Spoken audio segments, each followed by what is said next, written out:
auto enthusiast, one of the biggest, most exciting events of the year is the Winter Nationals, held in Southern California. This meet is the first in drag racing's Triple Crown and marks the start of the drag racing season. The action starts with a custom auto fair at the Pan Pacific Auditorium. Here, the International Car Club Association presents a most interesting collection of select show vehicles.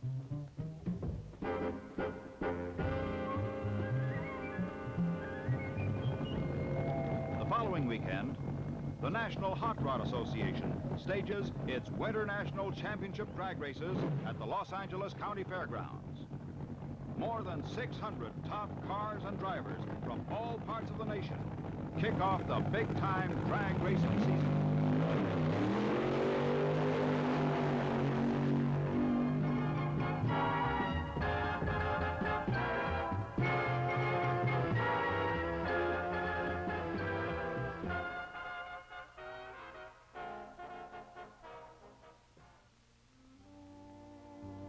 A custom car show is an automotive dream come true. The professional builders' cars of tomorrow, like Carl Casper's Ghost, compete with the backyard customizers for the prizes and approval of the critical spectators.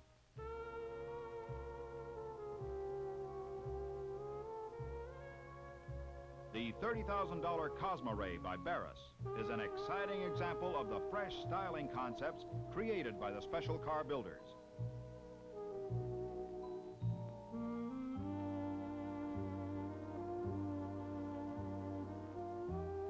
Steve Scott's The Uncertain T is destined to become one of the best-known special rods ever put together.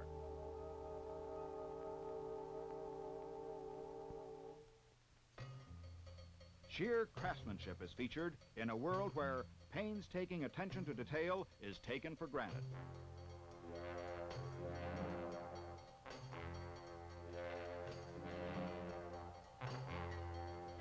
Cutaway engines are on display just across the aisle from the chrome roadsters. Many cars feature a successful blending of traditional coachwork and contemporary customizing. Leading manufacturers supply technical know-how and support organized drag racing as a sport. They exhibit their product lines at the car show.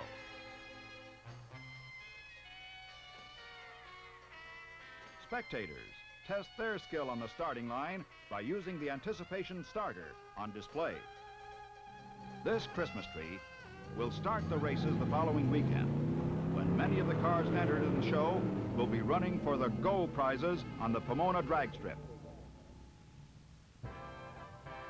But technical inspection must be passed before any entry is official.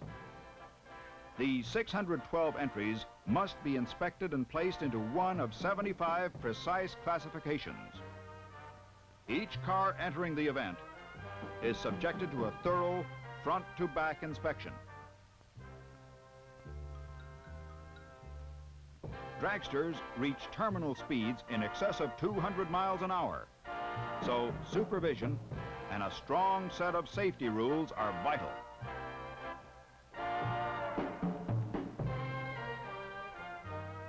Factory experimental classes have been established for entries equipped with limited production and special performance options. As soon as inspection and classification are completed, the wizards of the wrenches head for the pits to make vital last-minute adjustments.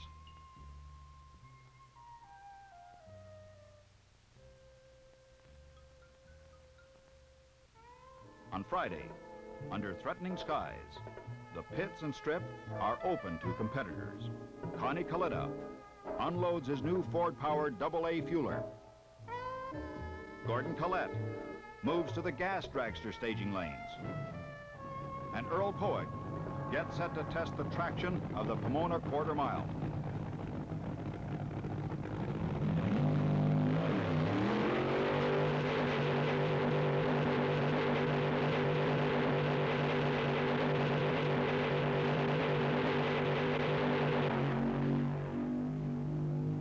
The safety parachute helps stop the rail after the high-speed run.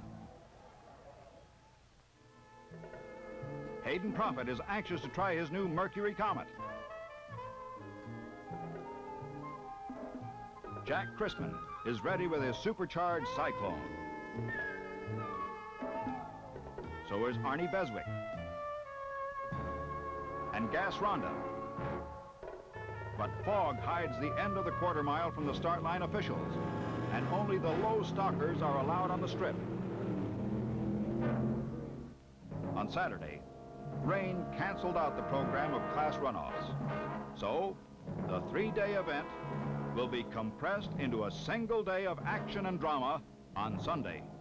Some contestants load them up again, while others hold their cherished positions in the staging lanes.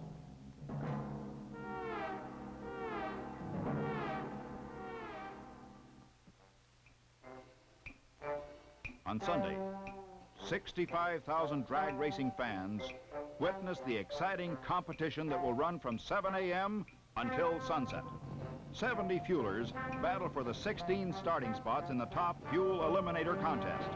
They're also shooting for the 206.88 miles per hour top speed record set by Don Garlitz earlier in the week. They match their reflexes with a Christmas tree.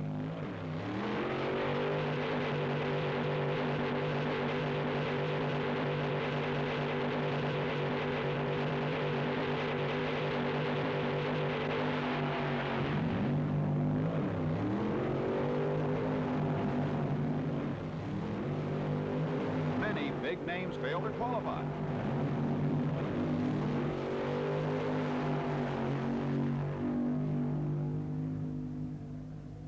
Coletta qualifies with an ET of 7.82 seconds.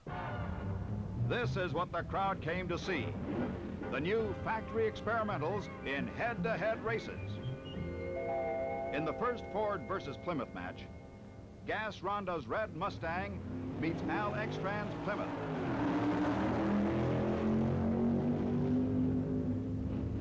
And Rhonda hits the finish line first. Next up, the Tasca Ford entry and Don Nicholson's Comet.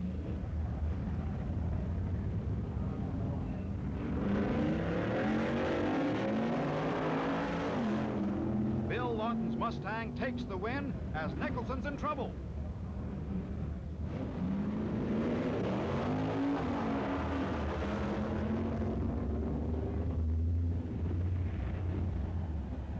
Roger Lindemuth and the Color Me Gone Dodge eliminate Dick Brannon. Number 612, Hayden Prophet, meets Phil Bonner.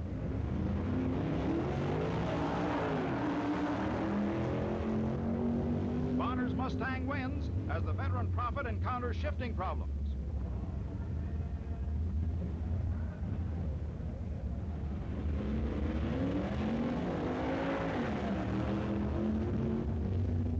Grove's Plymouth beats Arnie Beswick to the end of the quarter mile. Top gas eliminator runs are next on the line. Class requirements for fuelers are the same as those for gas dragsters, with one exception. The fuelers use alcohols, nitromethane, and other exotic fuels.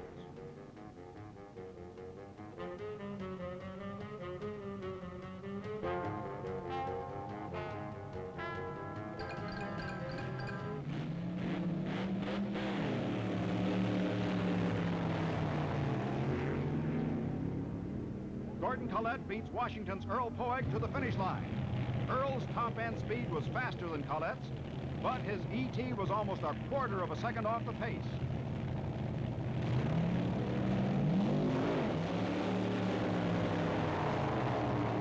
Pete Robinson takes the lead, but Harold Amix catches him at the traps as something broke on Pete's Tinker Toy. Before the crowd can catch its breath and rehash the hard-fought competition, the action picks up again as the top stock eliminator field opens the first round. 11 new Plymouths make up the field.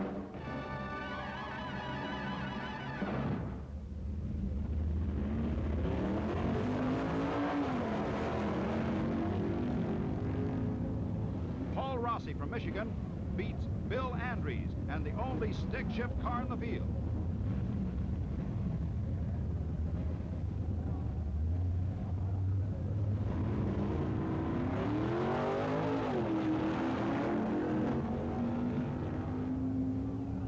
Shirey from Detroit keeps the Michigan record intact with an 11.78 ET. Hank Taylor from Texas watches the Christmas tree. But Bill Jenkins eliminates Taylor with an ET of 11.57 and a top speed of 125 miles per hour. Dave Koppel and the Maloney Motors Plymouth Automatic are at the line.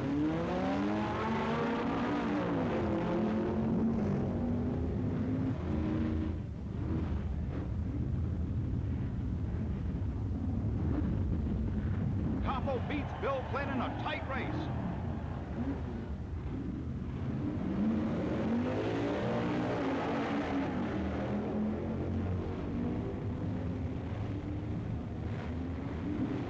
Dick Housey eliminates Doug Lovegrove in the first round finale.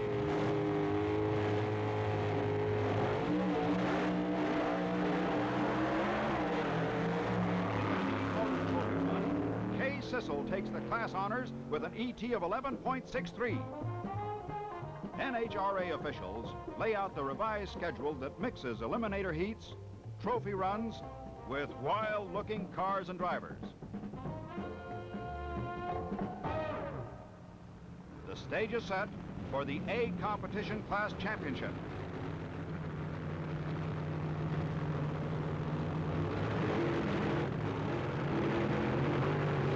Frank Smith from Oklahoma City takes the trophy run with a 9.54 ET, top end speed 155.97 as the top fuel eliminator first round begins. Don Garlitz on the spectator side meets Zane Schubert from Santa Ana.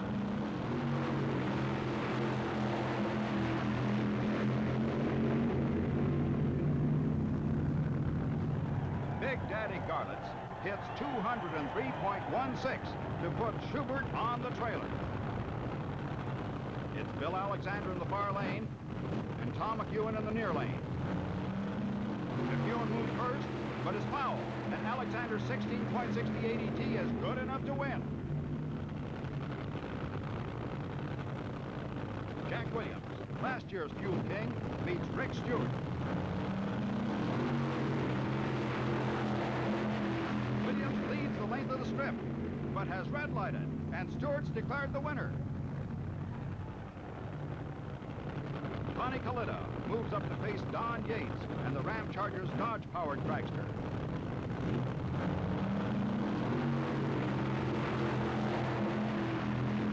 Bringing the overhead cam board off on a perfect start, Coletta lights the fuse and wins.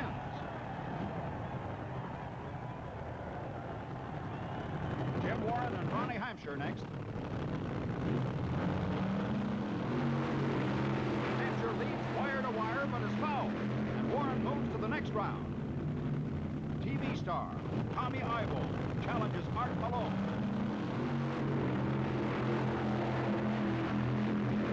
Ivo roars by, but the street side red light is on again. Prudhomme and Redford were scheduled for the final in the opening round, but the Texas car failed to fire, so the officials waved Prudhomme to the soul.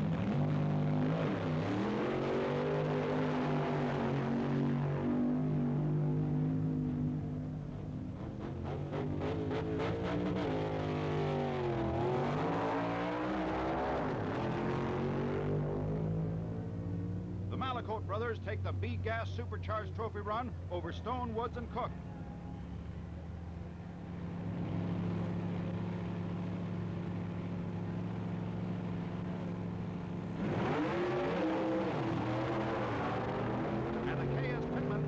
Supercharged coupe blows by another Stone, Woods, and Cook entry for the class honor. The Super Stock Automatics return for the Mr. Stock Eliminator semifinal. Dick Housey's Detroit entry meets Dave Koppel's Ohio Stocker.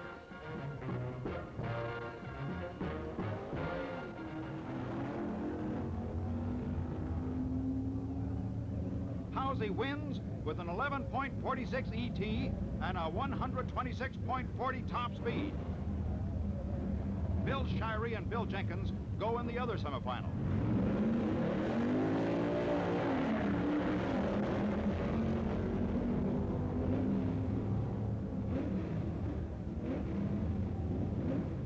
Jenkins lowered his elapsed time to 11.41 as he moves into the final against Housing.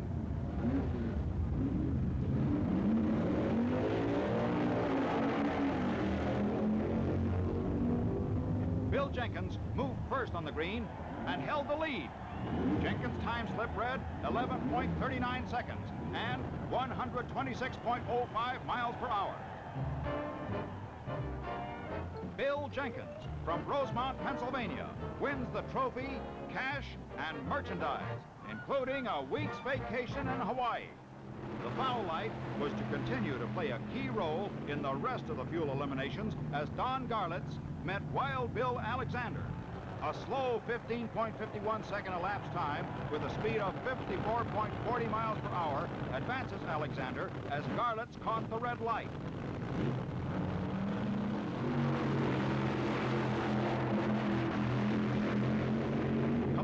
Beat Art Malone down the strip to end the top fuel second round. Only 4 factory experimentals are left as George DeLorean races Len Richter. DeLorean fouled, and Richter is the winner. But Len popped something as he struggled to a 23-second ET. Tom Groves and the Melrose Missile met Bill Lawton in the other semifinal. Neither knew this run would be for the money, as Richter was done for the day. Lawton's whole shot paid off. Bill Lawton and the Tasca Mustang are the Winter Nationals factory stock eliminator. When the Christmas tree failed to function, Buster Couch grabbed the emergency hand flag and started the top gas final. Jimmy Nix shot into the lead and produced his best run for the victory. Nix beats Harold Amex with a swift 8.55 second ET and a 179.28 miles per hour to collect the top gas eliminator awards. Wow! Only 5 fuelers out of 75 are left.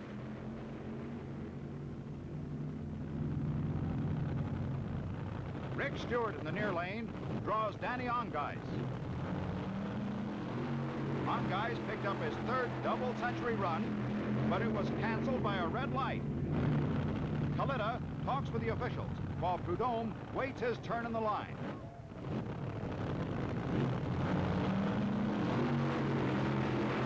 Connie roars down the quarter mile against Alexander. But Alexander and the red light add Kalita to their string of victims. In the 4th round, it's Stewart in the near lane against Prudhomme.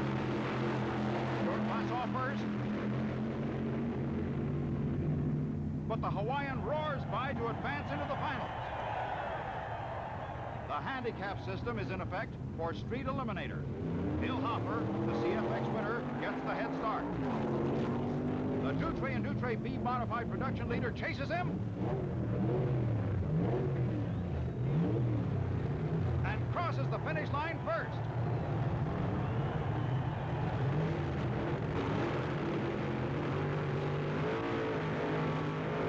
Chico Brascini's B dragster meets Charlie Smith's winning A altered for competition eliminator. Chico stays in front to win. Only Don Prudhomme and Bill Alexander remain for top fuel. On the green, Alexander starts first. Prudhomme blasts into the lead at the halfway point and wins the top fuel crown. Don Prudhomme and the crew of the Hawaiian receive the cheers of the crowd and the fruits of sweet victory as the Winter Nationals top fuel eliminator.